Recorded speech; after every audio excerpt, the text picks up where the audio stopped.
Hi friends, நான் தான் அவங்க ஸ்ரீ விஷ்ணு. நம்ம வீடியோவை முதல்ல பார்த்தீங்கன்னா லைக் பண்ணுங்கள், ஷேர் பண்ணுங்கள், பக்கத்தில் இருக்க பெல் ஐக்கனை கிளிக் பண்ணுங்கள், சப்ஸ்கிரைப் பண்ணுங்கள். ஃப்ரெண்ட்ஸ், நம்ம இப்போ பார்க்க போகிறது சில செடிகளை பற்றி தான் நம்ம பார்க்க போகிறோம் ஃப்ரெண்ட்ஸ். சரிங்க ஃப்ரெண்ட்ஸ், வாங்க நம்ம வீடியோக்குள்ளே போகலாம்.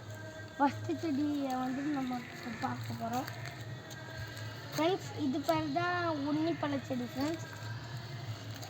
இதில் உள்ள பழம் இப்படி தான் இருக்கும். பழுத்தா நான் உங்களுக்கு காமிக்கிறேன். பழுத்தா ஒரு மாதிரி இருக்கும்.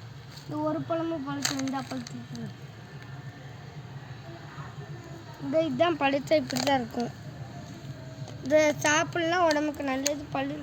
பழுக்காமல் காயாக இருந்துச்சுன்னா அதுக்குள்ளே ஒரு மாதிரி கொட்டை இருக்கும். அதையும் நம்ம சாப்பிட்லாம். அதாவது வாங்க நம்ம ஃப்ரெண்ட்ஸ், நம்ம அடுத்த செடி பக்கத்து தான் இது பண்ணுற தூதுவளை.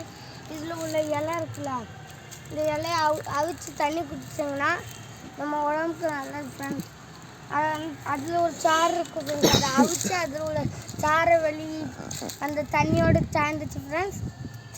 சேர்ந்துச்சுன்னா நம்ம அந்த தண்ணியை குடித்தா சளி காய்ச்சல் எல்லாத்துக்கும் நம்ம உடம்புக்கு நல்லது. அதோட பழம் இப்படி தான் இருக்கும். நம்ம குழம்புக்கு போட்டு சாப்பிட்லாம். குழம்புக்கு காய்ச்சல் சளிக்கெல்லாம் இதே மாதிரி குழம்பெல்லாம் வைக்கலாம் ஃப்ரெண்ட்ஸ். நம்ம மூணாவது பார்க்குற செடி பேர் எதுக்கெல்லாம் பூ செடி. இந்த செடி உள்ளுக்கு ஒரு பால் இருக்கும். அது நில்லுங்க, நான் உங்களுக்கு காமிச்சேன். இந்த பால் வெள்ளை வெள்ளைன்னு இருக்கும். பசும் பால் மாதிரி இருக்கும்.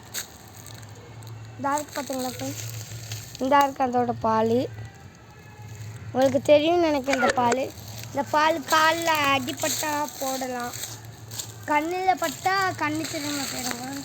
மற்றபடி காலில் இங்கே முட்டி இங்கெல்லாம் அடிப்பட்டுச்சுன்னா போடலாம் ஃப்ரெண்ட்ஸ்.